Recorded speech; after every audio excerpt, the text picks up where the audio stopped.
Pemirsa, inilah breaking news berita Satu News Channel bersama saya Eliza Hasan. Pemerintah merilis informasi terbaru penanganan corona di Indonesia. Langsung saja kita akan bergabung ke Media Center Gugus Tugas Percepatan Penanganan COVID-19. Sarankan bagi orang yang sakit atau merasa sakit. Tetapi dengan semakin berkembangnya penelitian terkait COVID-19, maka kita semakin mengerti bahwa ternyata semua orang yang beraktivitas di luar rumah sangat disarankan untuk menggunakan masker. Tujuannya adalah untuk mencegah terjadinya penularan penyakit dari satu orang ke orang lainnya. Karena kita sudah tahu bahwa virus COVID-19 menular melalui droplets atau percikan air liur yang dapat terpercik keluar ketika seseorang itu berbicara atau bersin atau batuk. Maka masker dapat menjadi penghalang agar percikan air liur tidak menyebar ke lingkungan sekitar. Hal ini sangatlah penting untuk dipahami, karena virus tersebut tidak dapat kita lihat secara kasat mata.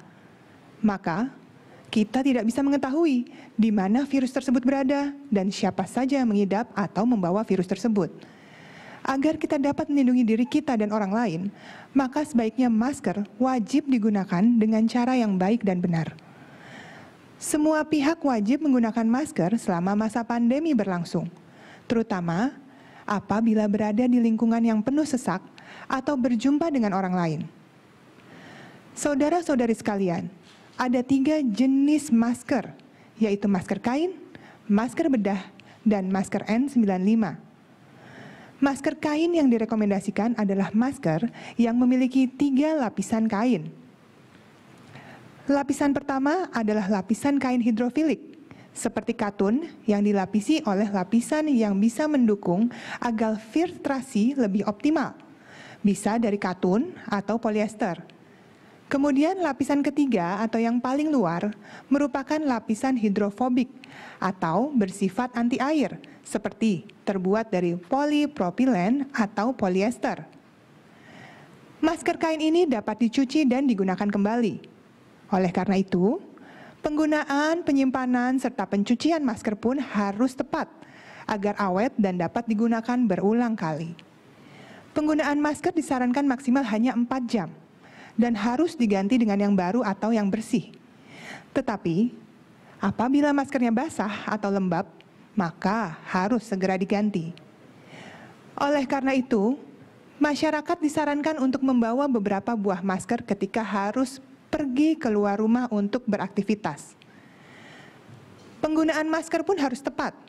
Misalnya, menutupi hidung sampai dengan dagu dengan tidak menaik turunkan masker, dengan tidak menyentuh bagian depan masker setelah digunakan beberapa saat. Untuk melepasnya, masker juga harus diperhatikan. Cukup pegang bagian tali masker tanpa menyentuh bagian kain dan langsung dimasukkan ke kantong kertas tertutup atau kantong plastik, guna mencegah pencemaran ke barang-barang yang ada di sekitarnya. Lalu, segera cuci setelah kita sampai di rumah kembali. Penggunaan masker ini hanya dapat efektif apabila kita menerapkan protokol kesehatan lainnya juga dengan baik, yaitu cuci tangan sebelum menggunakan masker, hindari memegang area wajah terutama mata, hidung, dan mulut. Jangan memegang kain bagian depan masker ketika digunakan. Penggunaan masker untuk masyarakat, selain untuk kita sendiri, masker juga dapat kita berikan kepada orang lain sebagai bentuk solidaritas. Maskerku melindungimu, maskermu melindungiku.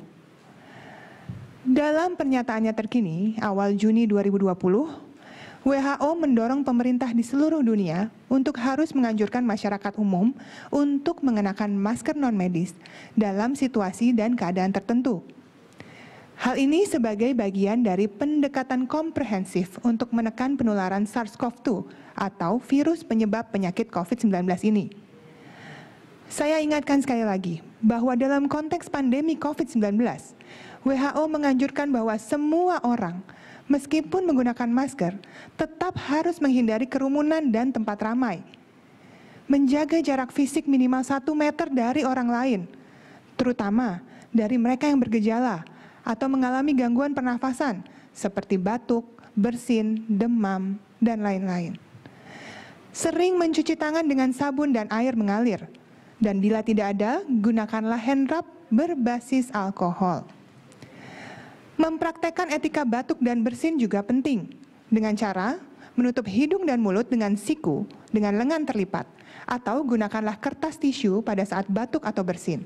Kemudian segera dibuang tisunya dan cuci tangan, tidak menyentuh mulut, mata, dan hidung dengan tangan yang kotor. Saudara-saudari, dalam masa adaptasi kebiasaan baru ini, mari kita budayakan memakai masker di tempat umum, kantor, pasar, sarana transportasi, dan ruang publik lainnya. Untuk memastikan kita aman dari COVID-19 dan sekaligus tetap bisa produktif berkarya, menjaga kelangsungan rumah tangga dan keluarga, dan bermasyarakat, meningkatkan kegiatan gotong royong dan juga solidaritas kita dalam bersama melawan COVID-19. Lakukan hal ini dengan disiplin, lindungi diri, lindungi orang lain. Pastikan kita, keluarga, tetangga, kerabat, dan kawan aman dari COVID-19 dan tetap produktif membangun bangsa. Saya yakin saudara-saudara sekalian, pasti kita bisa mengalahkan COVID-19 dan melewati pandemi ini. Saya percaya sekali kepada kemampuan kita bersama. Salam sehat. Saya persilahkan kembali Bapak Dr. Ahmad Yulianto untuk menyampaikan data terkini.